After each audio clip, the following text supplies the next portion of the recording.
Hindus are being targeted across Bangladesh is a very dangerous comment to make, in my view. But there it have is been true. cases. 1 minute. There have been Muslims whose houses have been set ablaze. The entire Awami League leadership's has houses always have been said. targeted. We have Please understand just a reported minute that we have to ensure that we are seen as a stable, Lead by example. a secular, stable democracy. वाह, कथित वरिष्ठ पत्रकार राजदीप सरदेसाई का तर्क सुनिए। उनके मुताबिक बांग्लादेश में हिंदुओं पर हो रहे अत्याचार पर बोलना ही नहीं चाहिए क्योंकि भारत एक सेक्युलर देश है। मतलब सोचिए, एक अनुभवी पत्रकार के लिए यह समझना क्या इतना मुश्किल है कि सेक्युलरिज्म का अर्थ चुप्पी नहीं बल्कि न्याय के पक्ष में खड़ा होना होता है। क्या सेक्युलरिज्म का मतलब यह है कि पड़ोसी देश में हिंदुओं को पेड़ों से लटका कर जलाया जाए, उनकी जमीनें छीनी जाए, उनकी बेटियों और बेटों को डर के साए में जीने पर मजबूर किया जाए और हम सिर्फ इसलिए आंखें मूंद लें क्योंकि विरोध करने का अर्थ होगा सेक्युलरिज्म का विरोध? ये कैसा लॉजिक है सरदेसाई जी?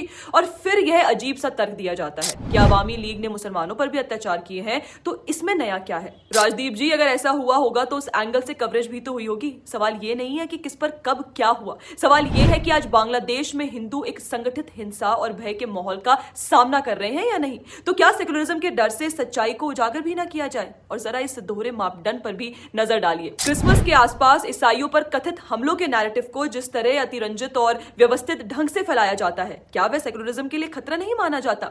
या फिर सेक्युलरिज्म का खतरा सिर्फ तब दिखता है जब पीड़ित हिंदू हो? अगर बांग्लादेशी हिंदुओं पर हो रहे अत्याचार की बात करना सच में सेक्युलरिज्म को खतरे में डालता तो भारत के विदेश मंत्रालय के आधिकारिक प्रवक्ता रणधीर जायसवाल कभी सार्वजनिक रूप से इसकी निंदा नहीं करते। वे हिंदू युवक दीपू चंद्र दास की निर्मम हत्या का जिक्र नहीं करते। वे ये नहीं बताते कि अंतरिम सरकार के कार्यकाल में 2900 से अधिक हिंसक घटनाएं, हत्या, आगजनी और जमीन कब्जाने जैसी दर्ज की जा चुकी हैं। और वे ये भी साफ नहीं कहते कि इन घटनाओं को मीडिया का एग्जैजरेशन बताकर खारिज नहीं किया जा सकता। जब भारत का विदेश मंत्रालय आधिकारिक तौर पर यह कह रहा है कि बांग्लादेश में अल्पसंख्यकों के खिलाफ लगातार शत्रुता जारी है, तो फिर राजदीप सरदेसाई जैसे लिबरल पत्रकारों को इसमें भी सेक्युलरिज्म का अध्याय क्यों घुसाना पड़ रहा है?